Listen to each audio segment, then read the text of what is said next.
Всем йоу, с вами Леха, и я в Кордобе. Или кто-то говорит Кордоба, но правильно говорить Кордоба. Это второй по величине город в Аргентине, и он всего лишь в часе лета в 700 километрах от Буэнос-Айреса. И я планирую здесь провести ближайшие пару дней, посмотреть что да как. Возможно, Буэнос-Айрес и Кордоба — это как Москва и Питер, но это не точно. Поэтому посмотрим вместе с вами. Посмотрю я, а покажу вам. Сидел я как-то и думал, а куда бы еще сгонять в Аргентине? Страна-то огромная. С самого севера Аргентины до самого юга, между прочим, лететь часов 6. Недолго думая, мой выбор пал на Кордобу. Помню, когда только приехал в Аргентину летом и в Буэнос-Айресе была дикая жара, в прогнозах погоды фигурировала Кордоба, и я удивлялся тому, что там всегда было на 5 градусов выше. Ну а сейчас не лето, сейчас в Кордобе не жарко. Кордоба — это город-миллионник, и вроде как у него есть все задатки для того, чтобы быть прекрасным туристическим центром, но, как вы узнаете из этого видео, к этому есть большие вопросы. Впрочем, сейчас не об этом. Это первое видео 1,5-часового хронометража на канале, поэтому присаживайтесь поудобнее, наливайте чайку и приятного просмотра. Сейчас узнаем, возможно ли в этом автобусе оплатить картой Субе, которой, в принципе, можно платить вообще везде по Аргентине. Я везде платил, даже в Ушуае. Здесь есть автобус в Кордобе, который довезет прямо до центра. Если у меня хватит денег на балансе, конечно. Субе, да? А эффективно? Удивительно, но оказалось, что здесь карта Субе не работает. Может быть во всем городе, может быть конкретно в этом автобусе, но у них какая-то система Red Bus. И сейчас я заплатил чуваку кэшем, чтобы он за меня оплатил здесь, потому что у меня нет местной карты. Очень странно. Везде работает Субе, в Барелоче, Ушуае, везде. Здесь Red Bus. Будьте готовы к этому. Мне вот интересно, почему здесь у водителей такие сиденья абсолютно без заботы о них сделаны и об их попе. На них она просто, не просто плоской станет, а такой прямо в решеточку.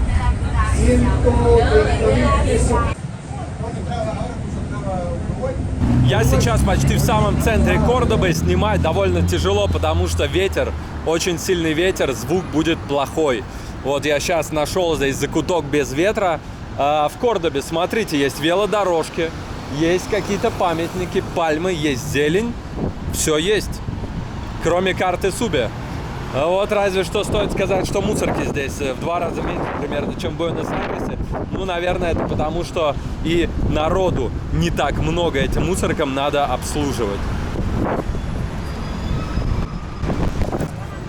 Какая-то штука здесь стоит. Непонятно. Hola, perdón, ¿qué está? ¿Esta para qué? ¿Cámara? No, es un escáner QR, pero una aplicación nueva que estamos sacando de criptomonedas y dólares. ¿Qué aplicación? WorldCoin. Te regala 25 criptos y $9. Крипто? Окей, gracias. Короче, это какая-то штука для того, чтобы на документы фотографировать для крипто-приложения. Как я узнал, карту Red Bus, которая мне нужна для поездок на местном транспорте, можно купить вот здесь, в таком вот киоске, в котором продаются, видимо, еще и симки. И можно здесь же пополнить, но очередь просто стремится до того конца дороги. Тут человек 40, наверное, в очереди, и я пока сейчас шел 10 секунд, уже 3 человека вот здесь сзади встали в нее дополнительно. Но это трэш, поэтому я пока без местной карты для транспорта. Посмотрим, пешочком пройдусь.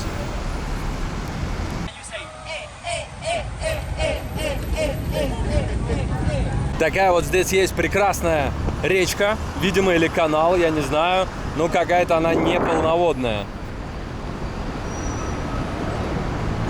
Немножко жалкое зрелище, я даже не уверен, есть ли у нее название, но зато не пахнет здесь мусором, а может быть для кого-то это место является еще и местом сна, жилья и отдыха. Если бы там была вода, так бы не было. señor. Hola. ¿Está río? Canal. Canal. ¿A Río para acá. qué nombre canal? La Cañada. La Cañada. Where you from? Rusia. Rusia. Cañada. Cañada, La Cañada. ¿Por qué está no mucho agua? I don't know, but normally this is the how high is the water.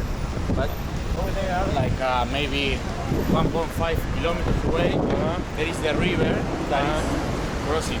But when it's raining, the water increase maybe 50 centimeters. So okay. it's so nice. Okay. I think I have videos.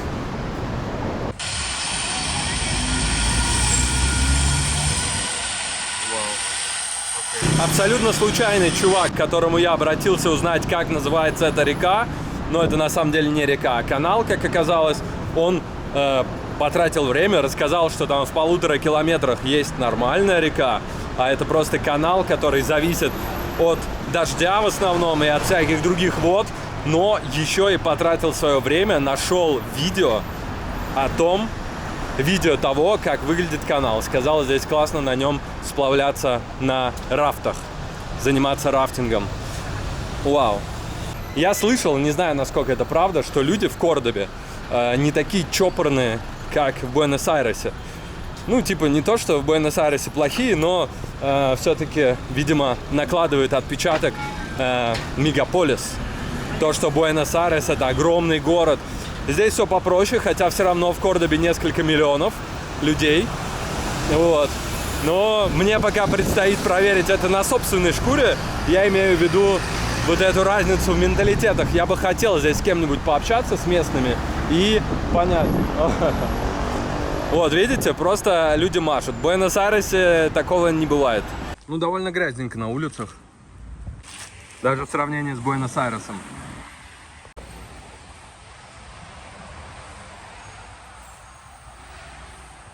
Интересный здесь в Кордобе такой концепт уличных мусорок. Смотрите, просто кладешь и все. Удобно не только что-то положить, но и что-то забрать, чтобы люди не засовывались, видимо, как-то глубоко не залезали, как в Зелебоба в улице Сезанн, знаете, в мусорку. Не Зелебоба, там какой-то другой чел жил в мусорках. Когда этим летом, самым, кстати, горячим, жарким летом за всю историю наблюдений в Буэнос-Айресе была жара 37 градусов, 38 градусов, то я заходил на прогноз погоды и смотрел, какая погода в других городах. Например, в Ушуае температура была 12 градусов примерно. И я думал такой, вау, вот бы сейчас в Ушуаю, в эту прекрасную просто прохладу живительную. А в то же время я смотрел температуру в Кордобе, и она была за 40, 42, 43. Я такой, черт, как так жарко? Настолько жарко. Мы же не на экваторе, это Аргентина, камон. Но, короче, сейчас здесь почти начало зимы. До зимы осталось ровно 2 недели в этом полушарии. Hola. А? No haría eso acá. No hablo español, perdón. English? English. Take care. Окей, I окей. wanna do that here. Окей, gracias. Видите, заботятся. Говорят, давай, чувак, опасно, видимо. Короче, что я говорил-то, что я думал, как может быть так жарко вообще, настолько жарко. Но как-то люди здесь живут, и сейчас вот 2 недели ровно осталось до зимы. И что вы думаете? Солнце печет. Здесь сегодня 31 градус официально. Я это чувствую. Каждый этот градус спасает только ветерок, который был в районе аэропорта. Здесь его нет. Ну, зато вечером здесь должно быть попрохладней. Не так, как в Таиланде.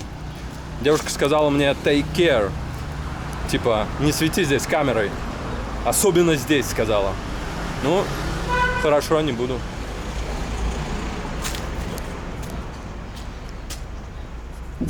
Почему особенно здесь, я не понял. Ну да ладно. Такой вот замечательный дворик. Заходите, и вот так вот далеко нужно идти до своей квартиры, видимо. Внезапно на улицах Кордобы в не самом благополучном районе обнаружен флаг России. Белый, синий, красный. Ну, как и везде в Латинской Америке, здесь в Кордобе, видимо, все зависит от района. И есть довольно сильное разделение по районам. Потому что, ну, я сейчас не в гетто, конечно, далеко не в гетто. Но количество каких-то кафешек, магазинчиков, киосков, ресторанов и вообще чего угодно, кроме одноэтажных домов, оно прямо резко ниже по сравнению с тем, сколько всего этого в центре. И поэтому, возможно, мне девушка сказала быть осторожным. Что ж, такие вот решетки с зазубринами на окнах, такие вот рвы, наоборот, в обратную сторону. Заехал я в жилье здесь в Кордобе. Такая прекрасная квартира. Я решил остановиться в квартире не потому, что я не люблю отель, или он дороже, или еще что-то, потому что это новое высокоэтажное здание, и я сейчас на 20 этаже, что, в общем-то, давно не было. Да, в России, на каком-нибудь Парнасе люди там в Питере живут просто жизни на 25-м, на 26-м этаже. Про Москву-Сити я вообще не говорю, но это Аргентина, и здесь немного дела обстоят иным образом. Так вот, хорошая такая квартира, неплохая, стоит 1500 в день, и это, надо сказать, цена туристическая, то есть это short time на букинге, посуточная цена. Вот. Но прикол в том, что смотрите, какой вид.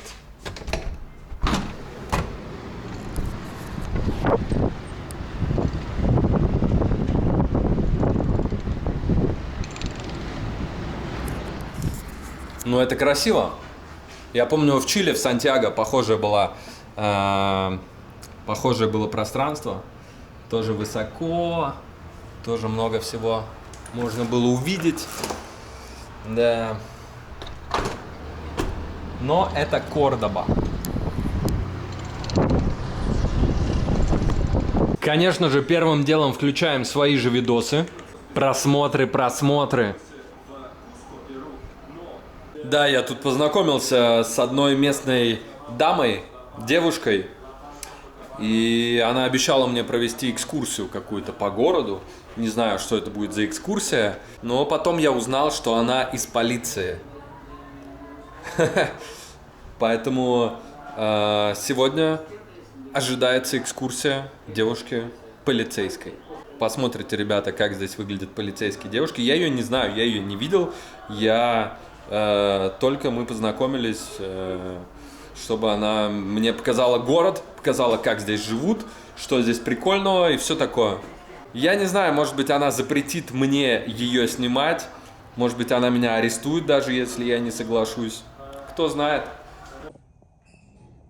В этом новом доме настолько задумались над безопасностью, что там не только на входе консьерж, охранник, забор и все такое, но для того, чтобы подняться на свой этаж, нужно приложить ключ вот сюда, и только потом ты можешь выбирать свой этаж среди представленных.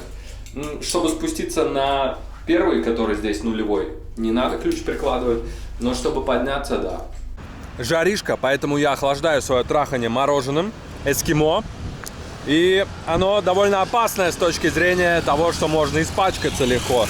Посмотрите на него, на падающий с него шоколад и на мое белое облачение.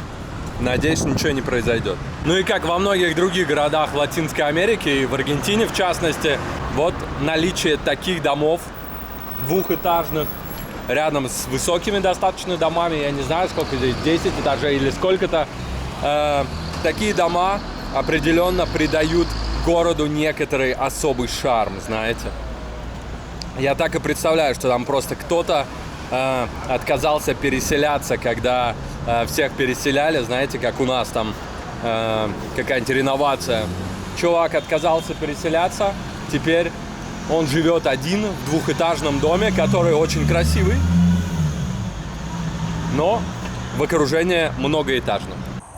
Вот эти вот чуваки, которые предлагают всем помыть стекла, они просто везде здесь, на каждом перекрестке.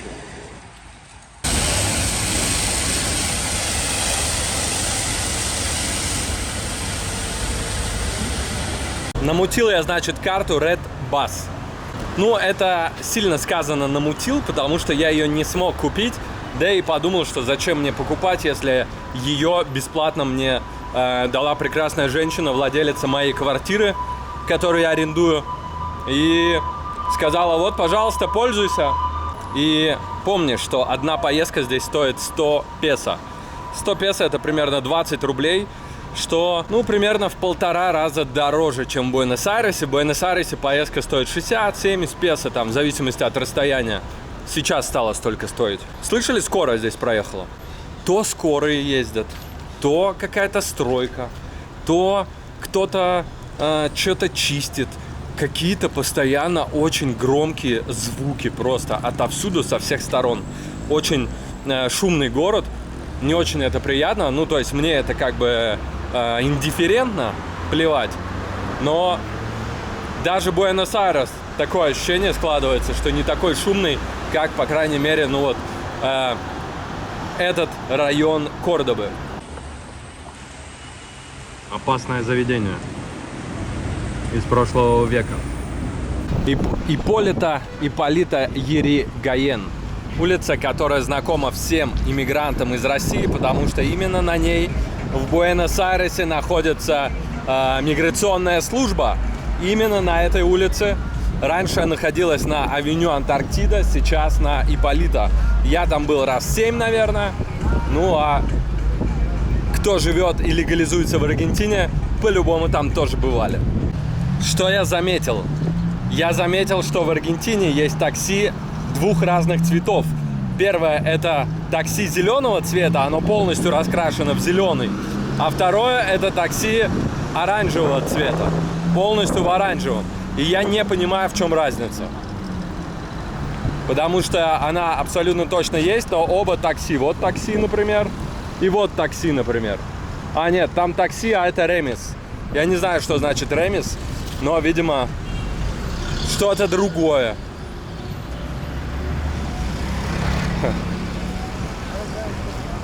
Смотрите, какое прекрасное здание. Это какой-то музей. Здесь вот конкретно на этой территории, где сейчас сосредоточение просто музеев, музей Провинциаль. Больше 100 лет ему. Такой уютный городок, действительно много молодых людей, наверное, потому что здесь много универов.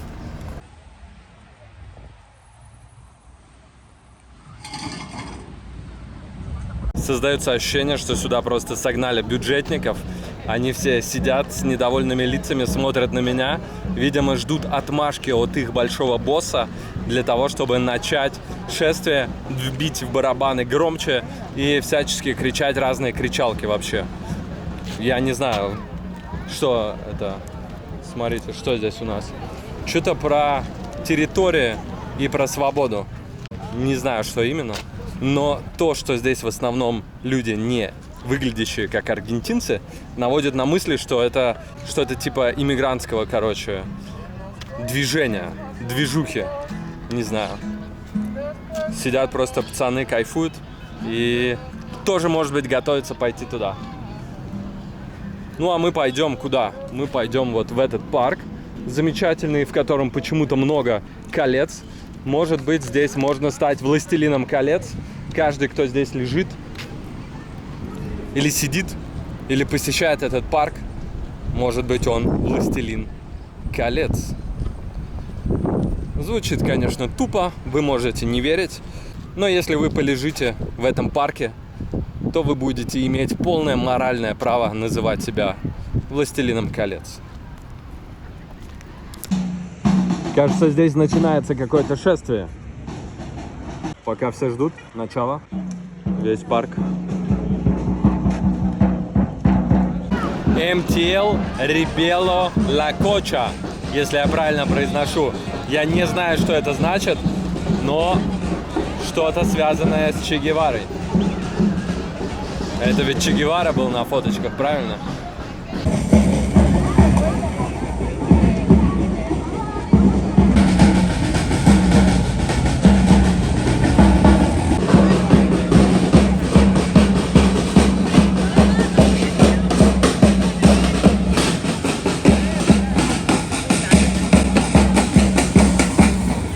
На 12 минут уже полицейская девушка опаздывает. 12 минут. Что ж, дадим им еще время, да?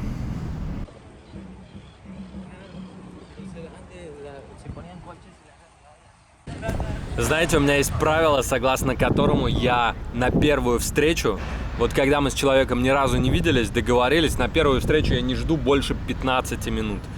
Сейчас прошло ровно 15 минут, и, в принципе, я должен уйти сейчас, как я это делал множество раз до этого. Ну, не множество, слава богу, в России девушки достаточно пунктуальные.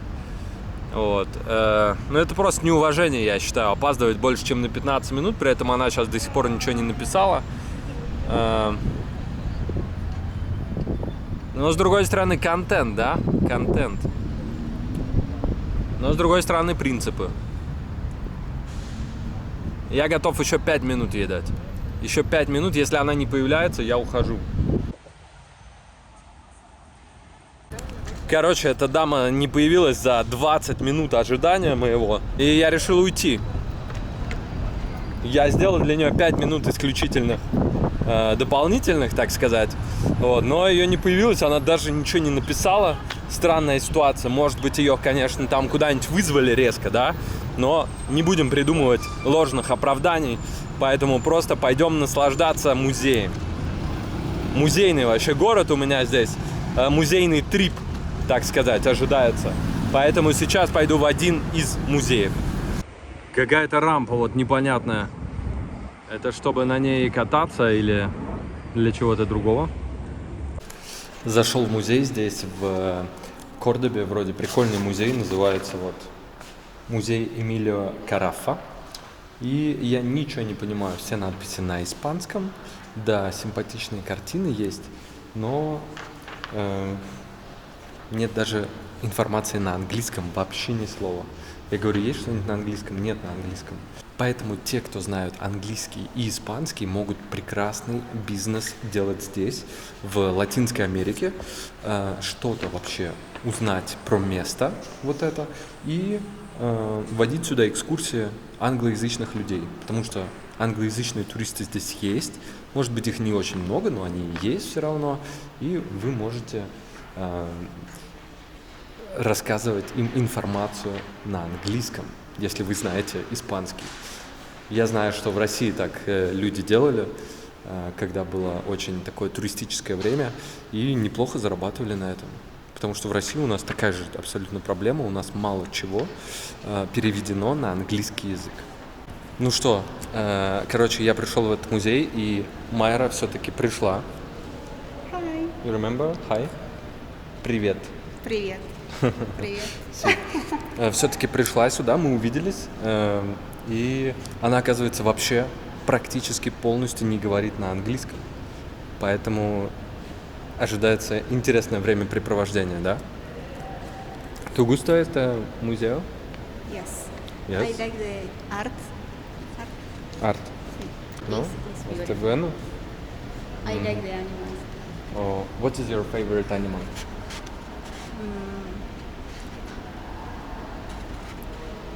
Dog. Dog? ¿Sí? Yeah, sí, sí, sí. Okay. Labrador. Me gusta Labrador. Sí. Sí. I have had. You had Labrador? Yes. Now? Or No, no. in the After, past? yes. Ah, okay. Old? Died? Yes. Короче, что здесь в музее ловить, так что пойдем куда-нибудь.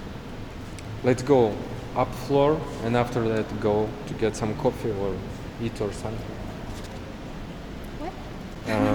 Let's go arriba Yes. y after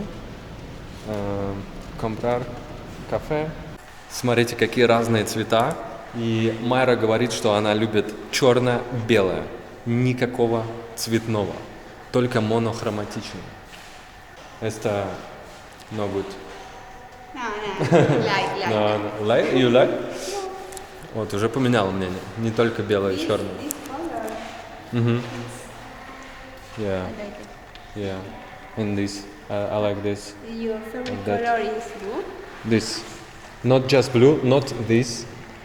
Not this. This. It's called navy blue. Fuimus felices. Happy, говорит, переводится это. И смотрите, как может быть happy, когда там вулкан? Майра. ¿Por qué está happy si es vulcano? It's in the past. In the Happy past. in the past. Okay. So, ahora no happy.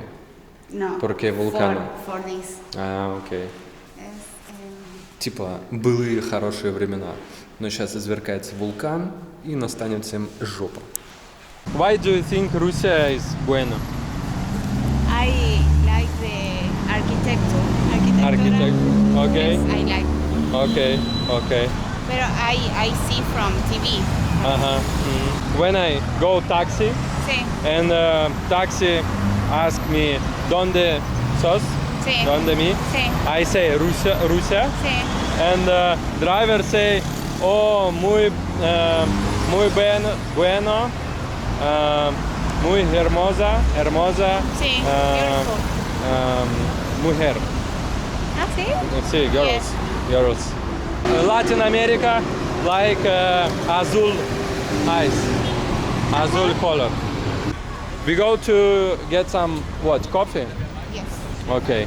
I know the You know the place? beautiful cafeteria. Perfecto. But Huh? I never go to this cafeteria. Primera vez? Yes. Okay.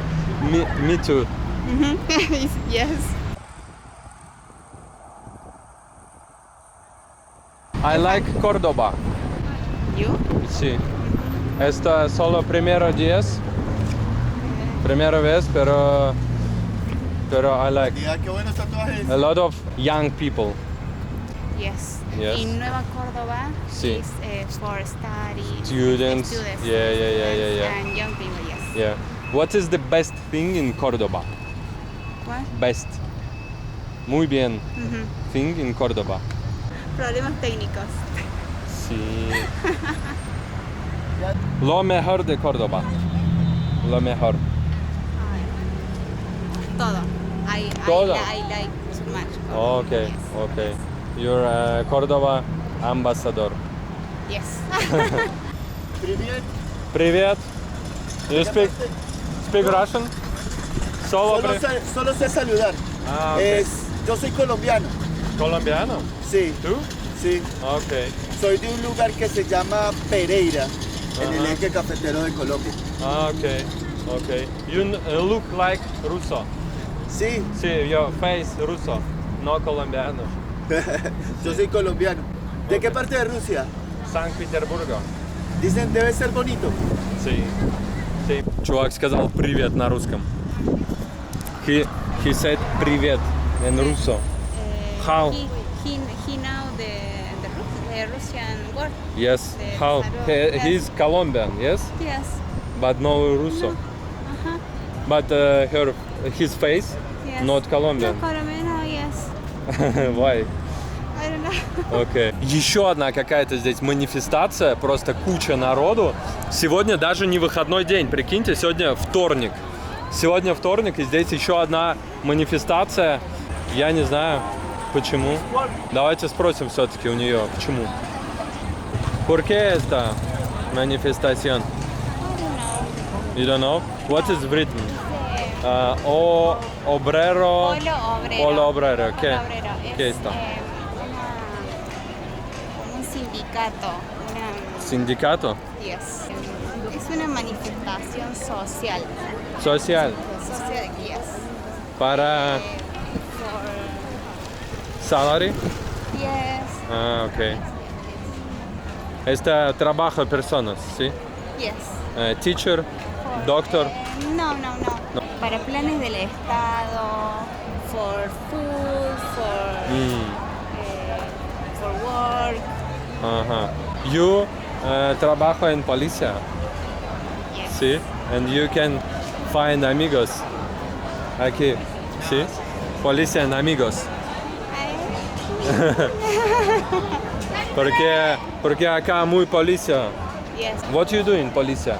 You I am in the cameras, security cameras. cameras. Yes. Ah, ok. when I arrived here, you saw me on camera, yes? Yes. Okay. No, I'm from vacation. Okay, no, okay. Nada de cámara. You know, in Russia, mucho cameras, elevadores, in doors. For example, departamento. Yes. Aquí camera everywhere. In Moscow, San Petersburgo, everywhere. Mucho Mucha camera. seguridad, ¿o no? Sí, porque si problema, Yes. like someone rob Sí. phone or something, это possible find by cameras. Короче, какая-то социальная здесь акция, вот куча народу, и стоят, чего-то ждут начала, видимо. Как мне повезло на манифестации сегодняшней. Вот эта церковь в Кордобе называется Капучино, Капучино Church. ¿Por qué Cappuccino? I don't know the name. You know, It's just the name? Yes. So you say Cappuccino Iglesia. Sí, ¿Sí? Iglesia de los Capuchinos. Капучинос. Yes. Церковь капучинов.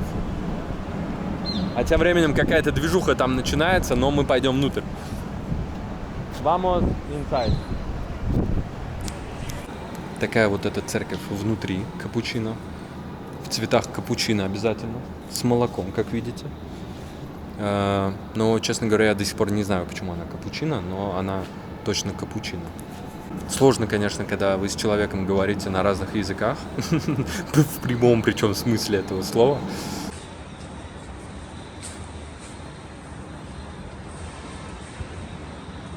You like Cordoba Sí. more than Buenos Aires? Yes. Why don't you like Buenos Aires? ¿Por qué no? Córdoba is so much quiet and tranquilo. Okay. than Tranquilo. Buenos Aires. Of Yes. course, tranquilo. Sí. Tranqui, bro. Buenos Aires Tranqui. is so much people, so much no sé, peligroso, creo. Okay.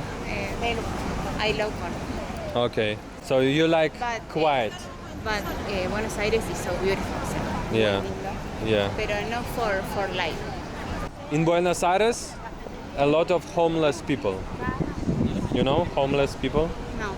Это What is homeless? people, poor people. No dinero, people no sí. apartamento. Ah, sí. Sí, Más acá humilde. también o no? Yes, acá, here is in the center, Córdoba, más humilde, barrios más humildes, Окей. pero están más alejados. Смотрите, чувак с голубыми волосами, я не знаю, кто это, но homenaje del pueblo. Gobernador. ¿Esta gobernador? No. Acá, gobernador. Singer. Singer. Sí, un cantante cordobés. ¿Qué nombre? Rodrigo. Родриго? Родриго Сингер. Ставьте лайк, если знаете Родриго Сингера. ¿Esta Maradona? No. No? Es Singer, Окей. la mona. I know. Tienes бар. Yes. Sí. Yes. Короче, вот этот чувак, популярный здесь певец, и есть даже бар в честь него открытый.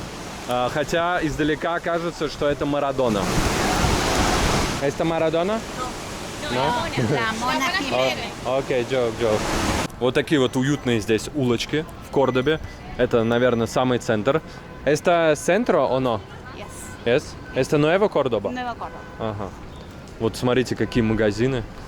Да, красота, уютно здесь достаточно. Что-то можно купить.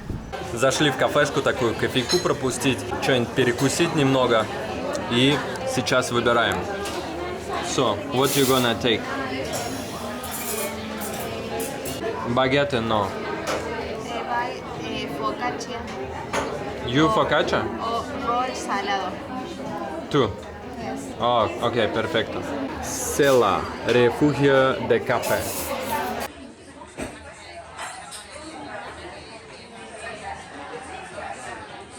Es baguette con salame. Listo, por si acaso chicos, el pedido se hace en caja. Dale, gracias. ¿En caja? En caja, sí. Ah, ok. Ok, ¿vos So. qué vas a pedir? Vas a pedir baguette con Baguette, salame. sí. Para tu roll salado. Para mí es roll salado. ¿Y? ¿Y vos, acá?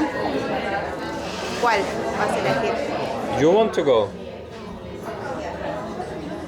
Смотрите, какие прекрасные, просто красивые.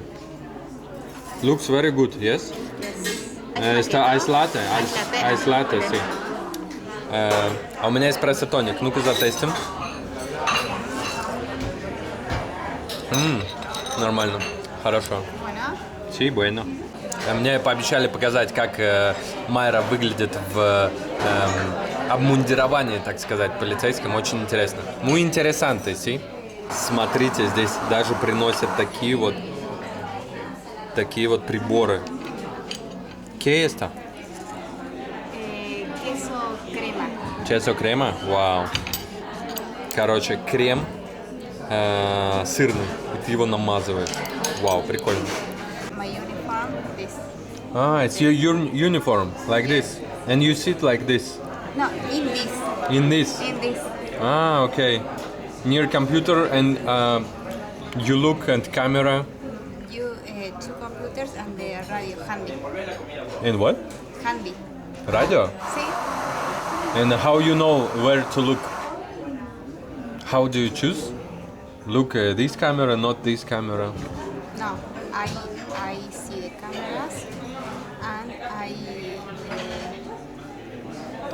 You can. I talk with police in the street with handy. Ah, really?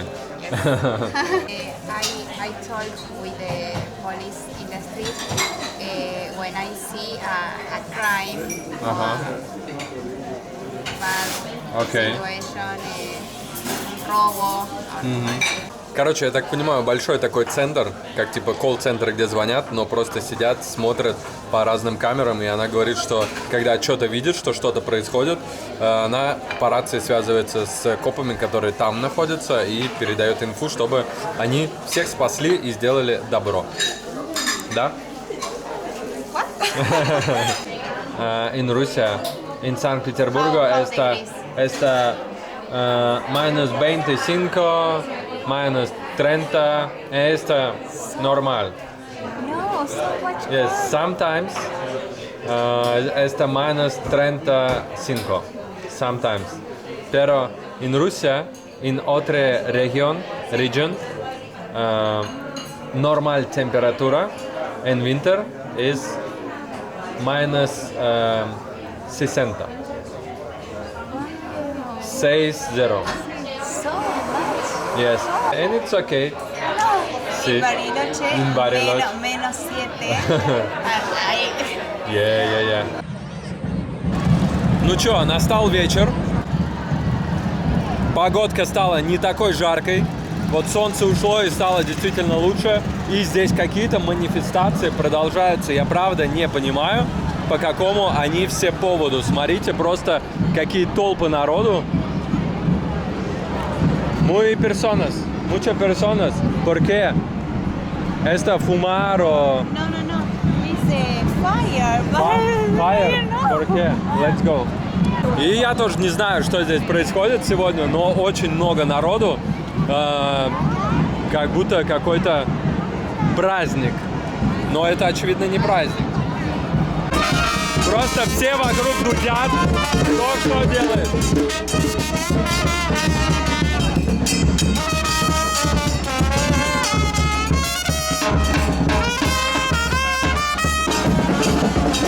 Такое ощущение, что все просто все делают разные вещи. Вот здесь пацаны что-то одно делают.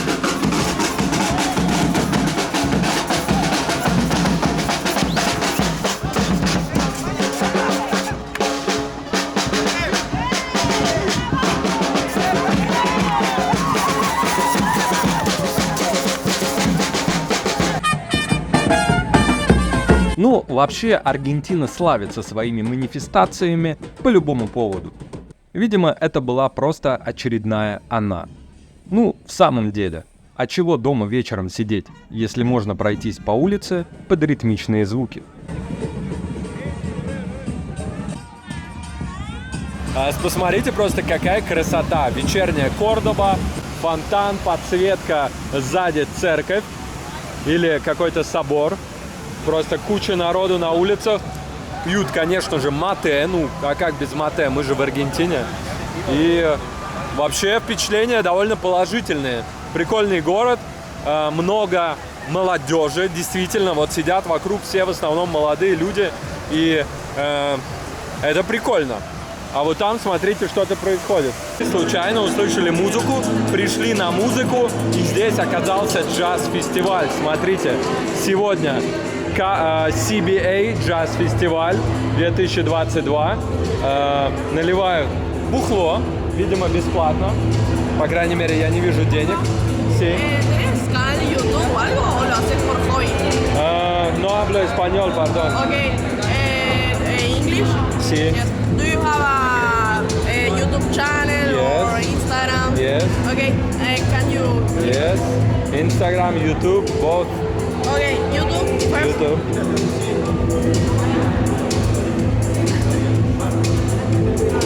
Okay. Окей. Ну вот подходят ко мне, спрашивают YouTube. Класс.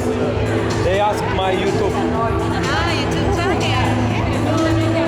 Приятно? Приятно. Смотрите, здание бывшей церкви.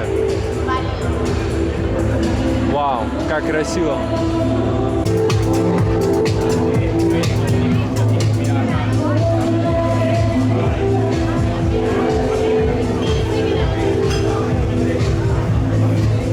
Честно говоря, я до сих пор удивлен концентрацией всяких сегодня штук здесь. Я этого не ожидал вообще от Кордобы, тем более я не ожидал этого во вторник, в будний день, в общем-то.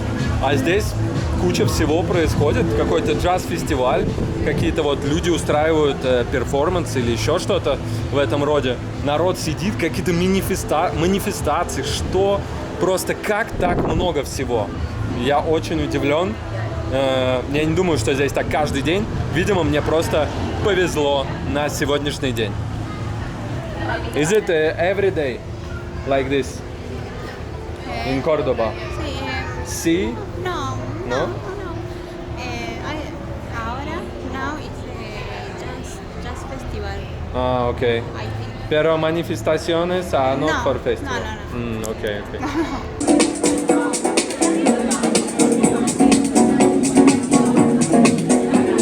Для того, чтобы понять разницу в менталитетах, вот девушки, например, из Аргентины, я хочу спросить, что для нее главное в мужчине и кто или что для тебя идеальный мужчина?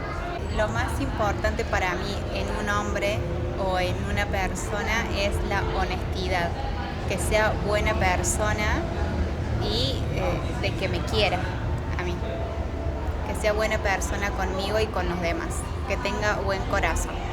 Ага. Окей. Es lo más importante para mí. Que me ame, que sea bueno conmigo, que sea honesto y que los dos juntos tengamos un objetivo en común, que tengamos propósitos y metas como pareja.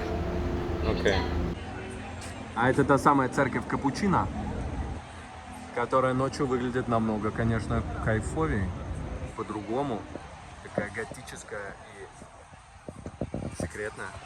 Значит, первое, что сегодня произошло, когда я заехал в квартиру, вот в эту прекрасную на 20 этаже, это я из окна квартиры увидел что-то похожее на башню без окон. И я сразу же спросил хозяйку, что это? И это было вот это вот. Это называется маяк. Местные называют это фаро, но переводится это как маяк. Почему и маяк, я спрашиваю хозяйку своей квартиры. Она говорит, я не знаю. Я говорю, ну как же, здесь же нету морей, в Кордобе здесь нету, ну какая-то там даже не речка, а канал. Почему маяк? Она говорит, никто не знает. ¿Tú está claro para tú por qué está faro? ¿No? No. Solo faro. Solo faro. Это nombre. Sí. Окей. Майра тоже не знает, почему это маяк. А здесь вот собаки куролесят просто. Такие вот площадки для скейтеров. И фонтан для хейтеров.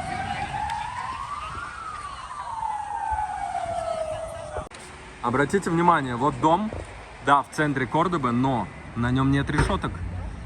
Просто ни на подъездных дверях, не на первых этажах. Вау. О чем-то договорит, видимо. Смотрите, как здесь просто магазин какой-то с вещами продающимися. Здесь вот окно, стекло магазина с вещами. Здесь пиццерия вообще. А это все, это как бы дверь, ворота в подъезд жилого дома, очевидно, раз там лифты. Забавно. Очень необычно, конечно, здесь все выглядит. Но, опять же, хочу заметить, что вот, пожалуйста, нет решеток. Вот там нет решеток. Значит ли это, что здесь безопасней? Ну, скорее всего, да. In Córdoba, más seguro? Seguro? Sí. Okay. Ночной дожор начинается у нас, и мы пришли поесть. Hola. Mayra, what was the most crazy story in your police? You said you meet a lot of crime. One person It's se ahorcó. Sí, se ahorcó. I see for camera this. for camera on the street. Yes. Es como lo más fuerte que vi. So hard. Is that happened in the park or In the park. in the park? Yes. No personas, no otras personas around No, I see the night. the night. Блин, как же мне не хватает языка просто. Я хочу спросить много всего, но приходится миксовать какие-то... Я знаю из испанского слов 30, наверное, и приходится их смиксовать с английскими. You know, in Russia это called when you eat healthy food, when you go to gym, it means you ZOSH. What is ЗОЖ. ЗОЖ. ЗОЖ is здоровый образ жизни. ЗОЖ. But everyone says ЗОЖ. okay. So you are I am sorry. you are ЗОЖ. Майра ЗОЖ, я за ЗОЖ, все ЗОЖ. Ставьте лайк, если Майра классная девчонка. Спасибо ей за экскурсию. Классный город. Эх, вот почему в жизни всегда вот так вот получается, я не понимаю. Не бывает такого, что все идеально. Вот классная девчонка, она мне вообще рассказала сейчас, что ей 28 лет. Я говорю, а сколько у тебя были самые длительные твои отношения? Она говорит, у меня не было молодого человека, у меня не было парня с 18 лет. Я такой, чё, 10 лет? Она говорит, да. Я говорю, почему? Она говорит, ну потому что никто не хочет на долгий срок что-то серьезное. Удивительно, да? По-моему, очень удивительно.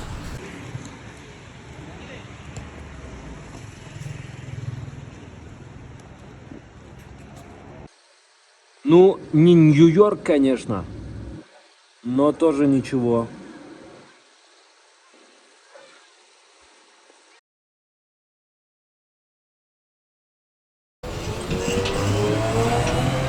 Вау, офигеть, я впервые в жизни в Аргентине, вообще в Латинской Америке увидел троллейбус.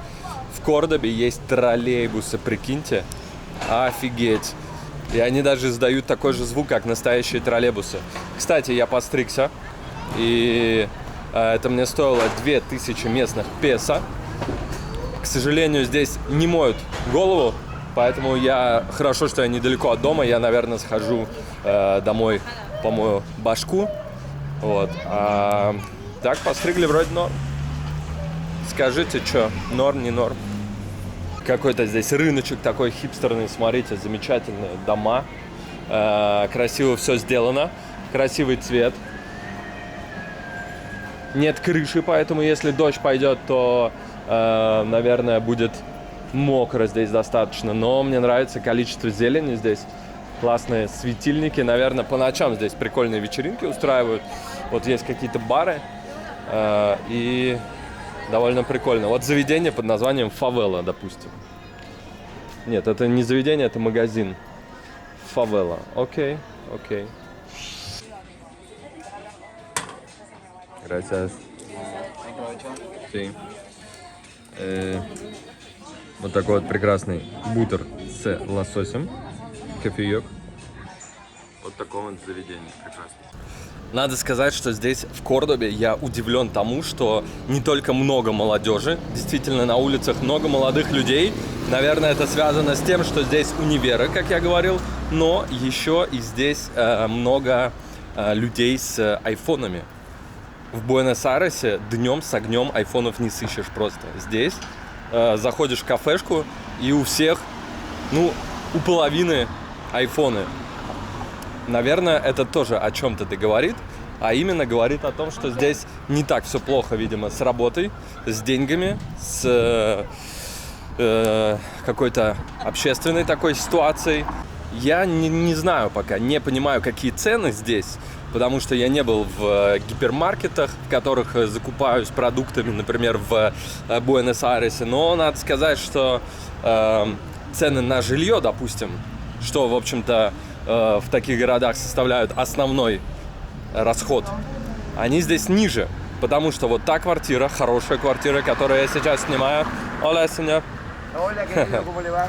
Ella es la que más problemas tiene en la vida, mira. Problema? Sí, no sabe el problemón que tiene. ¿Qué problema? No, mira que como está, pancha, tirada así, le falta estar así con una sombrilla, una... Relax, relax. Ella está joya. Sí. Ahora me gustaría estar tirada. Собака релаксит, чувак тоже релаксит, видимо. Так вот, жилье. Я снимаю здесь квартиру на вот пару дней по 1500 рублей в день. То есть это в месяц, если снимать вот эту краткосрочную как бы квартиру, на месяц 45 тысяч рублей. Но понятно, что если снимать на долгий срок, будет скидка. То есть даже вот по такой цене Airbnb-шной высокой, все равно жилье будет стоить, 30 тысяч.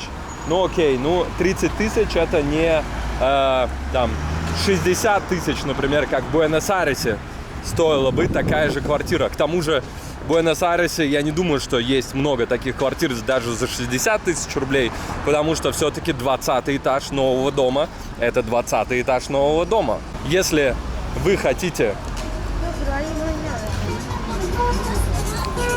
Здесь также, кстати, переходы ни на что не влияют, но если вы хотите тратить меньше и получать, в принципе, те же самые блага, то, наверное, стоит рассмотреть Кордобу. Да, наверняка здесь есть свои минусы, и главный минус в том, что здесь город намного меньше ништяков. Вот. Единственный момент, когда можно перейти дорогу, это когда машины вот там заставили все. Кордоба, мне кажется, неплохой вариантик в плане плана Б. Если вы понимаете, о чем я. Обратите внимание вот на этого чувака в зеленом жилете точнее. Это один из представителей тех, кто здесь берет деньги за парковку. Но, насколько я знаю, это нелегально здесь. По закону парковка бесплатная, а люди зачастую платят вот таким вот чувакам в жилетах просто за то, чтобы они присмотрели за тачкой. Типа, с одной стороны, не заплатишь, есть риск того, что поцарапает, еще что-то сделает. С другой стороны, некоторые, я знаю, шлют их лесом, и ничего не происходит. Поэтому решать, конечно же, вам, но незнающий человек может подумать, что это официальный представитель власти, правительства и каких-то служб официальных. Но на самом деле этот чувак просто купил себе жилет, надел и стоит так, деньги зарабатывает себе.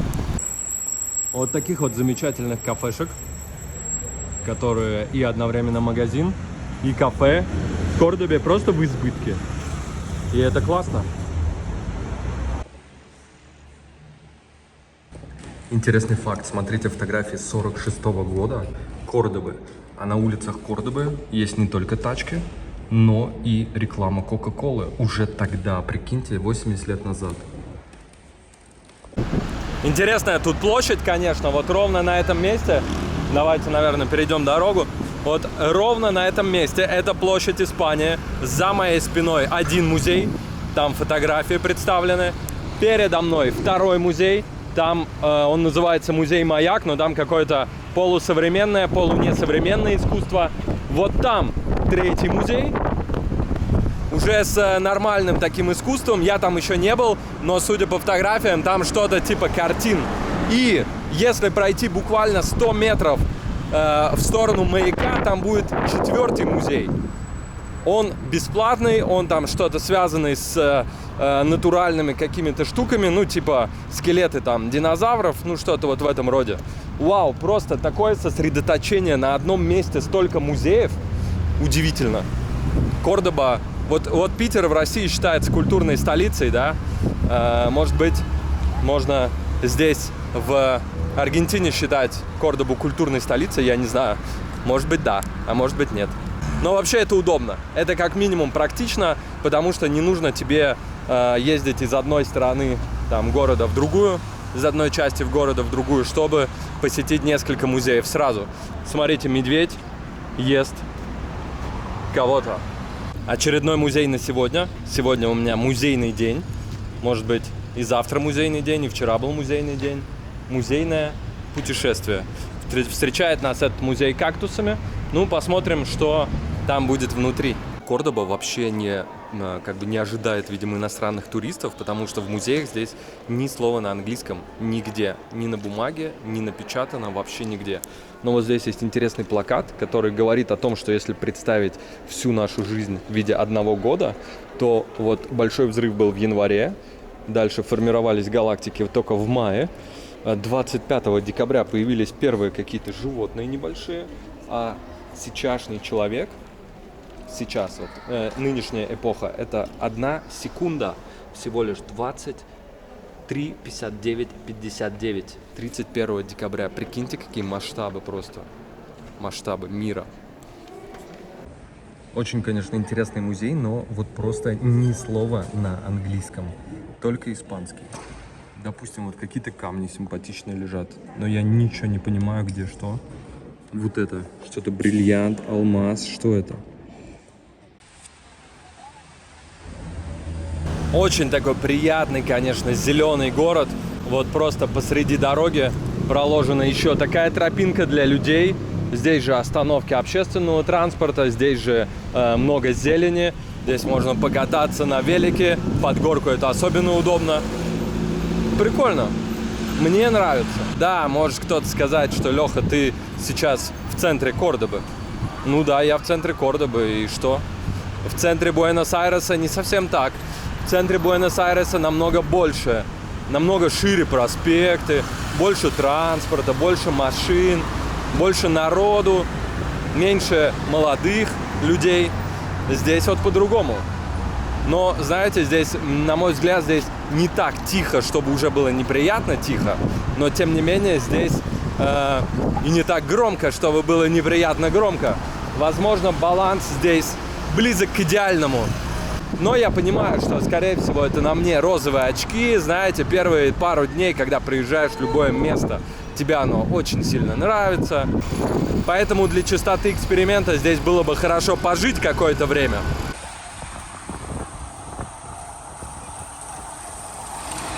Самые странные манекены, которые я видел в своей жизни, кажется, вот что значит доска. Вот здесь, в Аргентине, до того момента, пока ты не начинаешь разговаривать или как-то не понимать местных, все думают, что ты тоже местный. Потому что здесь, в Аргентине, у всех такой же, в принципе, цвет кожи, как у тебя, у многих. У многих, да, есть латиноамериканцы из других стран, но в Аргентине полно белых, поэтому ты особо не выделяешься. В Аргентине много голубоглазых, ну и так далее, европейской внешности, короче, не латиноамериканской. Здесь практически нет вообще чернокожих. И поэтому до того, как ты начинаешь что-то говорить, на тебя 0 внимания. Как только ты открываешь рот не на испанском языке, все сразу внимательны именно к тебе, потому что иностранцев здесь практически нет. Хотя здесь есть такая вот тема, как Tourist Information, но ни в одном музее ничего не переведено на английский язык. И это, конечно, странно. Но зато здесь есть вот такие прекрасные соборы. Это кафедральный собор Кордобы.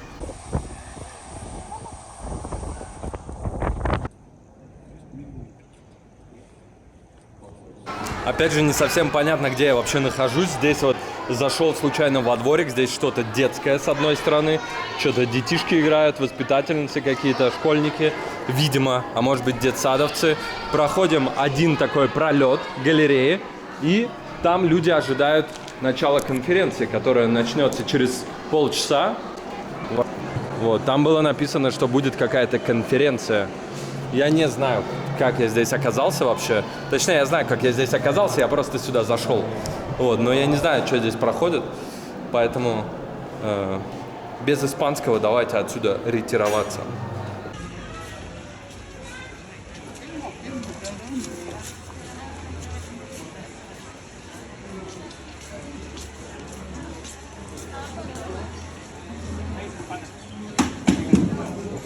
Зашел еще в один музей здесь в центре, и оказалось, что сегодня, видимо, такой день, что все музеи в городе бесплатные. Это уже 3-й музей, сегодня у меня музейный день, и он тоже бесплатный. Вот для меня, gracias, señor, для меня вот открывают. Вау, что это у нас?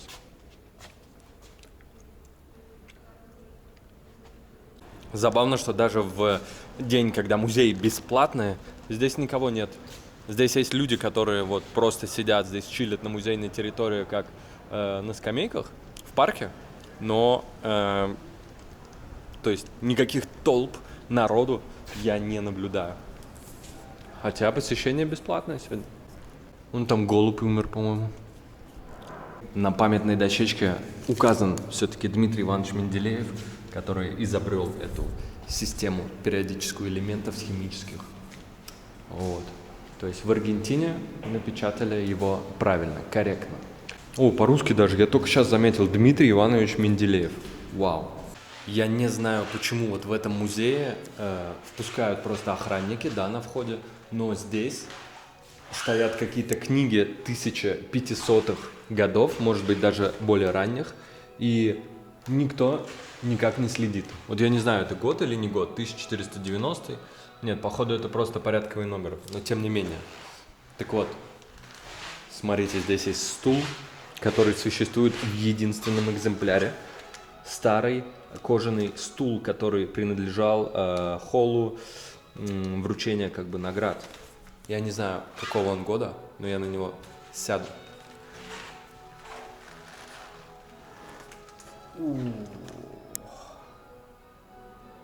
Вау. Класс. Вот это класс. Такая вот красивая реклама здесь на здании рядом с магазином, который продает мед. Casa de Miel, видимо, дом меда переводится. И мало кто знает, что на самом деле мед это то, чем пчелы блюют. Но вкусно.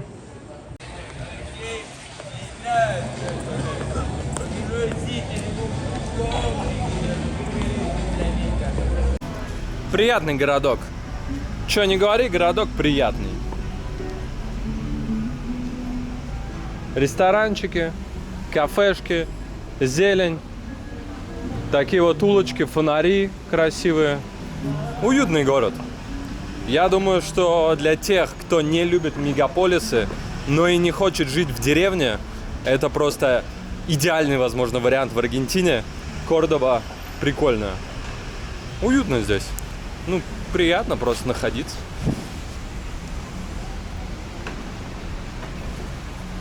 Вновь какой-то движ сегодня намечается. У Conducciones. Я не знаю, что это значит. Я вот что-то не пойму, это в России троллейбусы такие, как в Аргентине, или в Аргентине такие, как в России?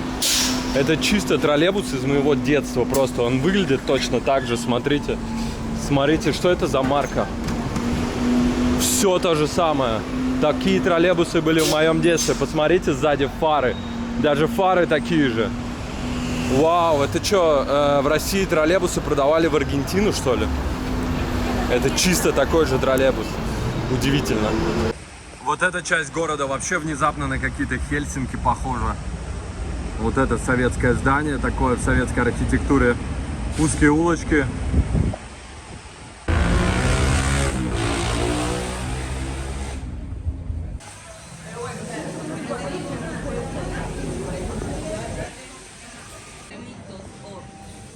Muchas gracias.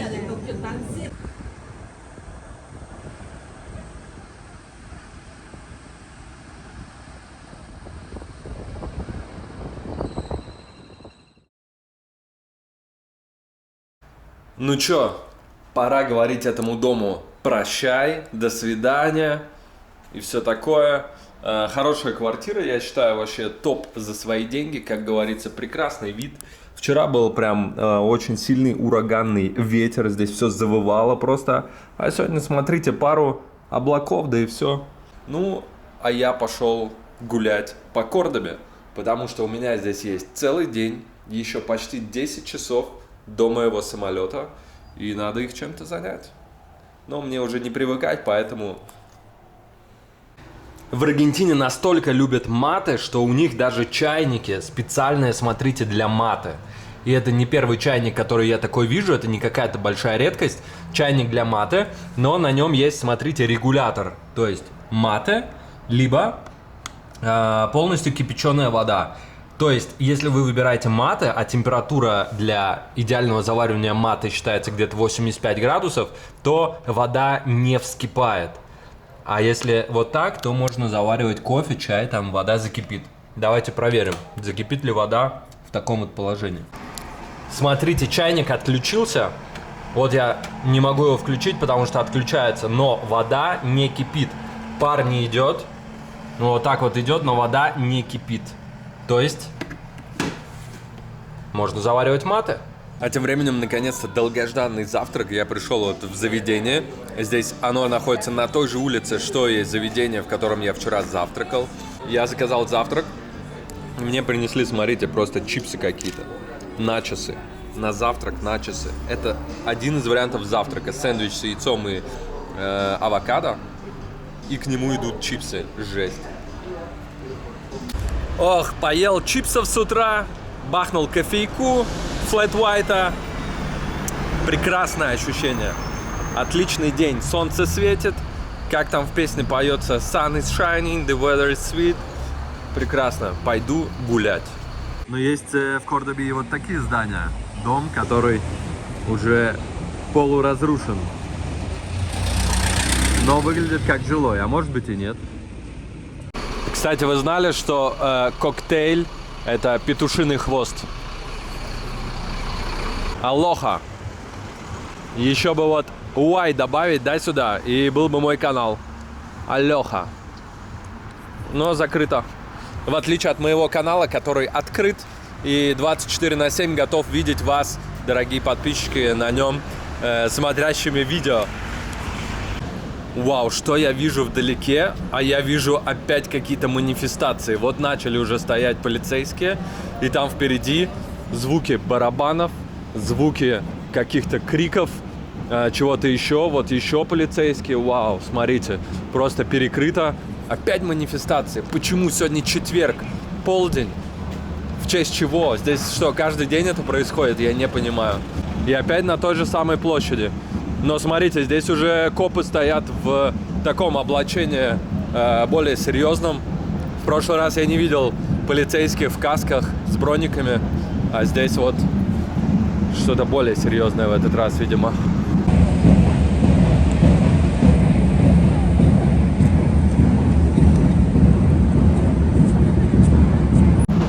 Обязательно перевесили рюкзак сюда вперед и давайте пройдемся вглубь демонстрации, чтобы узнать, как это выглядит с той стороны. Я полагаю, что скоро они отправятся.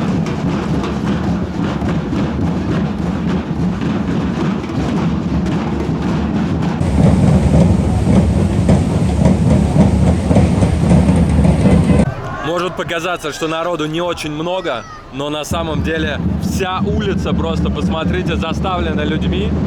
Вот прямо, ну сколько у меня глаза видят, все в людях. И я вижу здесь коммунистические какие-то символы, вот там серп и молот, пожалуйста, коммунистическая партия. И я думаю, скоро они куда-то пойдут и будет движ. Буквально 100 метров стоило свернуть просто с главной улицы, на которой все демонстранты сейчас стучат в барабаны, и ты оказываешься на не главной улице, но здесь, тем не менее... А нет, здесь что-то тоже есть, смотрите. Что-то тоже происходит. Но, тем не менее, здесь абсолютно тихо, здесь не слышно боя барабанов, и, в общем-то, все. все довольно цивильно. Hola. ¿Tú hablas inglés? Yes. Yes. Why are these demonstrations today? This is the I don't know how to say elecciones. Elecciones, sí, elections. Elections. Uh-huh. For presidents. Okay. Of, students. Elections for students or for president of Argentina? No, for president of students. Ah, okay. You speak about this part, or I mean on the main street with the. No, this part. This part because this is the. Yes. Okay. This is the Facultad de Derecho. Yeah, I know. University. Law. Law School of Cordoba. Okay. Okay. But I have a question about manifestations on Main Street. Yeah. Today. We got manifestations in. Usual stuff actually in Argentina. Okay. Well, do you know what the reason? The economic situation actually. Economic situation. Yeah, the economic crisis we are living in. They want what? More help from the state, a wage augment. Salary? Salary augment, yes. Okay. I mean, for the people who works, there's actually a rumor that a lot of these people don't actually work. We have social entities that came to these people and may pay them for making presents in them, and they pay them with subsidies. Okay. We call them piqueteros. Piqueteros. They come from the last big economic crisis in 2001 in the De La Rúa government. It was a social explosion. It was a total social and economic crisis. Yeah. Imagine we have the legislative elections. Yeah. Yeah. The majority vote was blank. Where are you from actually? I'm from Russia. Russia. Russia, sí. Which part from Russia? Saint Petersburg. Saint Petersburg. Sí, but now I live in Buenos Aires. Buenos Aires, a beautiful city, Saint Petersburg. Yeah, I always want to visit there. Yes, you are most welcome.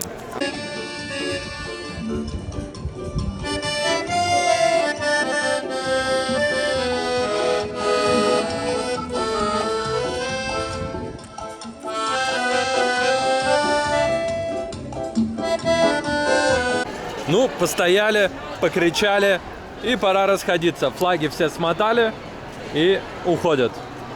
Как-то быстро оно завершилось. Я думал, что будет подольше в этот раз, учитывая то количество полиции, которое здесь было.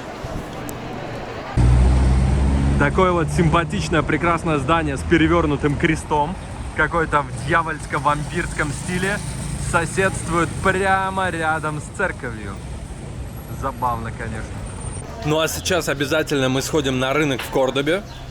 Судя по фотографиям, он довольно такой аутентичный, так сказать, рынок в Кордобе. Вот он так выглядит. Что тут у нас? Мясо. Мясо, мясо, мясо. Везде мясо со всех сторон. Вон там вот тушки висят. Давайте туда сходим, посмотрим. Можно, видимо, накрутить сразу фарш. Вот здесь разное мясо можно купить. Dice, hola, bueno. Vamos a mostrar algo, Ok. Oh, wow. Pasa y- Wow. Mira, mira lo que quieras, ¿no? Pasa, pasa. Pasa. Tranqui. Wow. Cabrito se llama. Sí. Este es cabrito. Cerdito, oveja. Wow. Ahí tienes una entera, ¿eh? Este es lo mismo que eso. Sheep. Sheep. Sheep. Sheep pequeño. Ah, ok. Wow. ¿Y qué precio para 2.400 el kilo. kilo? Sí. ¿Este cuánto kilo? Pesan 5 kilos. Wow, bueno. Este lamb pesa 20 kilos. 20. 20 kilos. Sí. Ok. 1.200 el kilo. Посмотрите просто.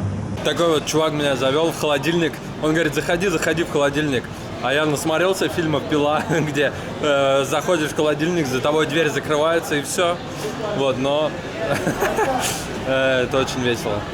Так вот, так вот выглядит рынок. Я никогда не был в таких холодильниках, кстати. Смотрите, вот висят свиньи. У него там хоть холодильник, но здесь вот в тепле прямо висят. Вот он мне дал такие визитки. У него есть даже свой инстаграм, если хотите. Вот Мари Жозе Луис Кабритос. Кстати говоря, Мари Жозе это имя чувака, у которого я в Португалии жил, снимал квартиру. Вау, вот это удивительно. Мари Жозе он был, я помню. Вот, ну, по-прежнему можно купить какое-нибудь мясо. Вот обычно выглядящие такие мясные прилавки. Что у нас еще есть? Еще есть фрукты. Вот смотрите, как красиво.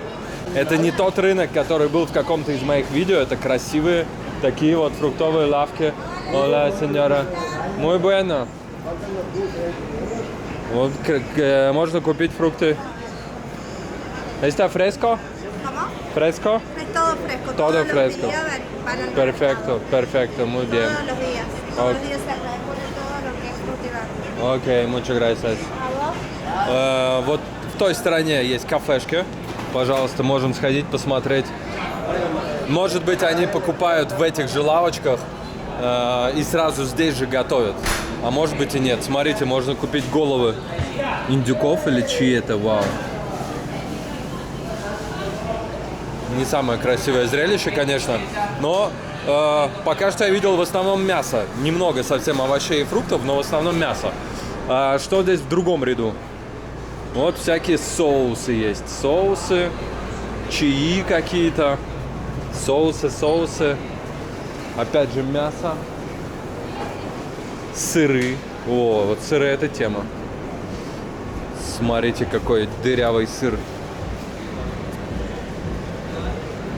Вот здесь вот ножи, чтобы все это приготовить. Пожалуйста, приспособления для готовки.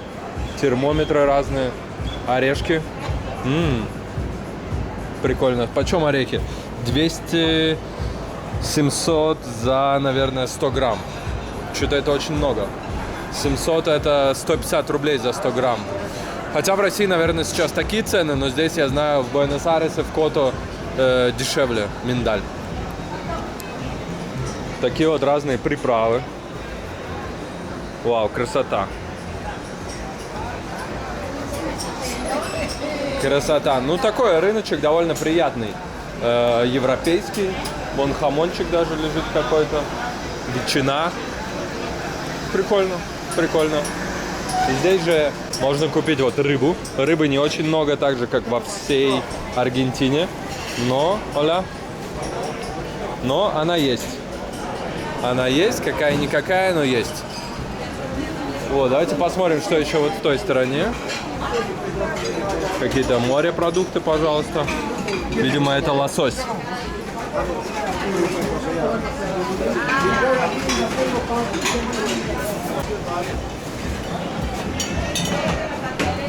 Ну, рынок и рынок. Довольно такой модерновый, я бы сказал, рынок, который в России сейчас есть несколько таких рынков, да, один там Усачевский, другой еще какой-то, и они выглядят примерно, ну хорошо, они в Москве выглядят посимпатичнее, конечно, но камон, это не Москва, это Кордова, это второй по величине город в Аргентине, а Аргентина это все-таки Латинская Америка, это не Европа. Пермисо.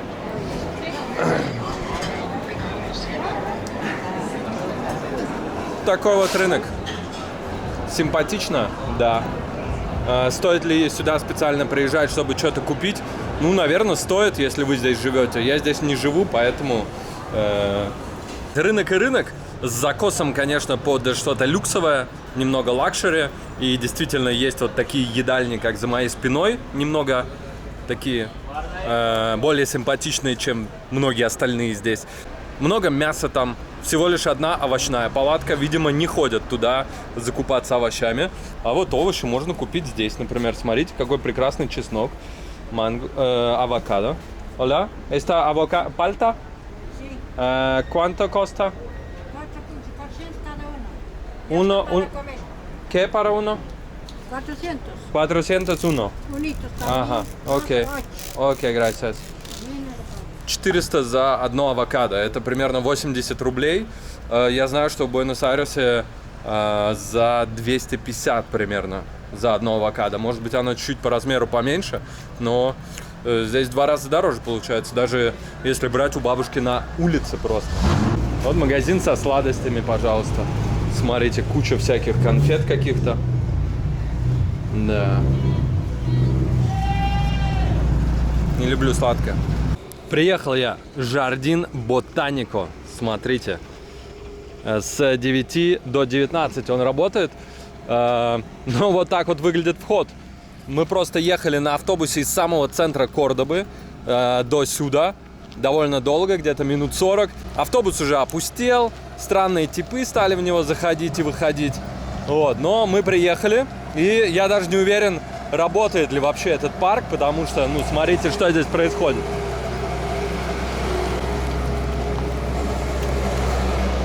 Как я про него вообще узнал? Я вчера, когда сидел, пил кофе, я спросил у одной девушки там за столом. Сидели девчонки, говорю, природу какую-нибудь хочу посмотреть здесь, в Кордобе. Куда мне податься? Натуралеза по-испански. Она говорит, о, конечно, тебе именно сюда. Жардин Ботанико Кордоба. Я такой погуглил, где, ну, вроде недалеко. Можно на автобусе доехать прямо из центра. Ну, и вот я сейчас здесь. Что здесь? Какой-то сад. Видимо, я, честно говоря, не понимаю, что здесь. Ну, какой-то сад, видимо. Цветы. Кордобские цветы. Сельва субтропическая. Пойдемте в сельву. Мне нравится слово сельва. Видимо, вот это вот то, что в такой, как это называется, теплица, да, за такими окнами. Это, видимо, сельва. Но почему-то здесь все, типа, не работает, как будто. Или они переделывают, или оно действительно закрыто. И мне просто пока еще никто не сказал, что оно закрыто. Я не понимаю. Не понимаю. Туда можно? Hola, señor. ¿Está cerrado o no? Mario, ¿puede entrar ahí o no?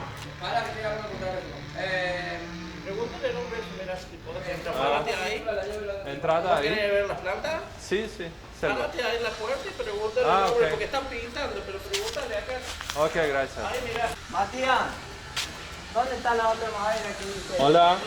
¿Está cerrado o no? Sí. ¿Cerrado? Sí, porque están pintando. Están pintando el piso.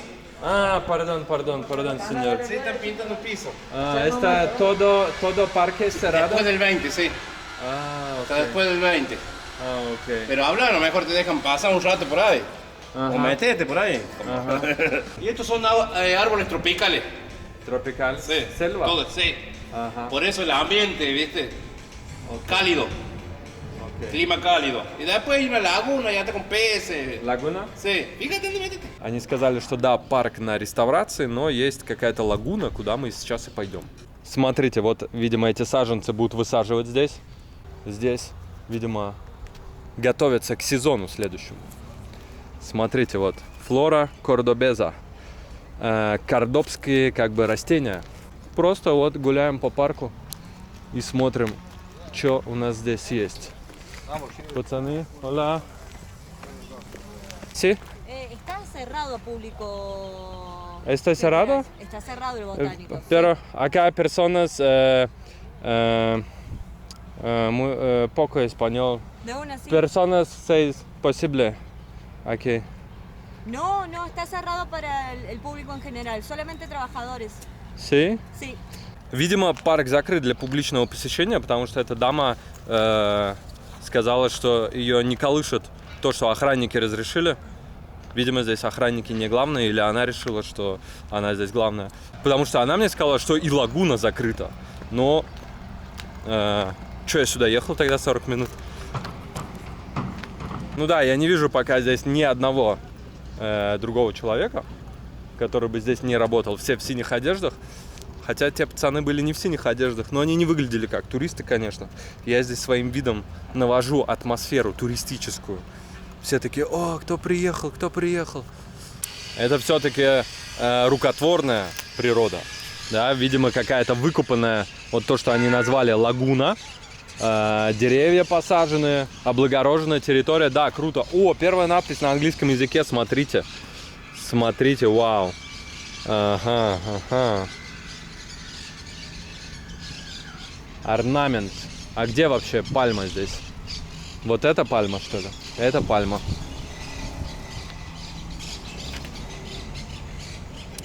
Если вы будете в Кордобе летом 2023 года, то есть начиная где-то с декабря здесь, в Аргентине, то я думаю, этот парк будет просто в изумительном состоянии. А может быть, уже весной будет в классном состоянии. Но сейчас здесь проводятся какие-то работы, облагораживают, делают его лучше. И поэтому, в общем-то, делать здесь особо нечего. Смотрите, кто здесь сидит.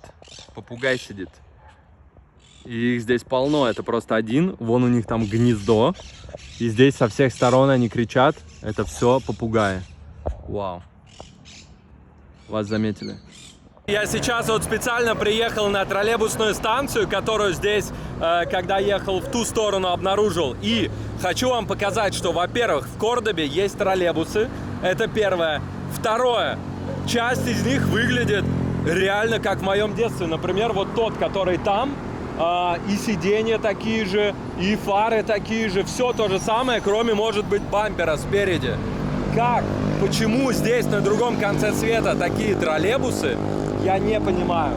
Да, вот это какие-то новые, но и то, если фары в расчет не брать, то выглядят абсолютно похоже на то, какие сейчас троллейбусы в России. Может быть, их сюда поставляют из России, что, конечно, вряд ли и crazy. Ну что, по желтому цвету, по такому уже закатному солнцу вы можете понимать, что день заканчивается, а музеи на сегодня еще не заканчиваются. И поэтому у меня запланирован еще сегодня один музей, а именно вот тот вот музей. Это музей высоких искусств Белья или Бейя или Бейща Артес. И это именно тот музей, про который Майра в первый день здесь говорила, что он ей больше всего нравится здесь, в Кордобе. Поэтому сходим туда сейчас и посмотрим, что же там. Он закрывается через 1,5 часа, а у меня еще полным-полно времени просто до вылета обратно в Буэнос-Айрес. Поэтому идем в музей. Музейные дни в Кордобе. Я не совсем понимаю, в честь чего вообще праздник. Вход в этот музей тоже бесплатный. Я спросил, а какая цена обычная? 250 песо. Ну, не то чтобы много, но я просто не понимаю, почему именно сейчас, именно в эти дни вход бесплатный. Смотрите, как красиво, действительно. Такая плиточка, вау. Она выложенная, видно, вручную прямо. Смотрите просто. В музее изящных искусств в Кордобе обнаружен, вот, пожалуйста, Гагарин на Daily Mirror, видимо, британская или американская газета.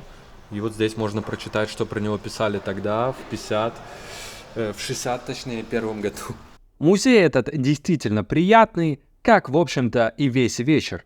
Отличная погода, уютный город, люди высыпали на улицы на вечернюю прогулку, газоны стали заняты аргентинцами, подтягивающими теплый мате. Я еще не уехал из Кордобы, а мне уже хотелось вернуться. Еще в Аргентине есть такой прикол, что здесь динер, то, что называется ужин, начинается с 8 часов вечера примерно. И множество заведений, кафе, ресторанов, баров просто закрыто до 8 вечера. И поесть довольно сложно. Вот я сейчас зашел в парочку мест, и в одном из них мне прямо чел сказал, что, чувак, в Аргентине трудно найти места, где поесть до 8 часов вечера, потому что динер у них начинается в основном в 8, где-то в 9. И для меня, как для не аргентинского человека, это просто удивительно, потому что я помню, я удивился, когда меня спросила одна девушка в Буэнос-Айресе. Спросила: Леха, а у вас в России во сколько вообще ужинают? Я такой: ну, во сколько хотят, во столько и ужинают. Я, в принципе, всегда так поступаю.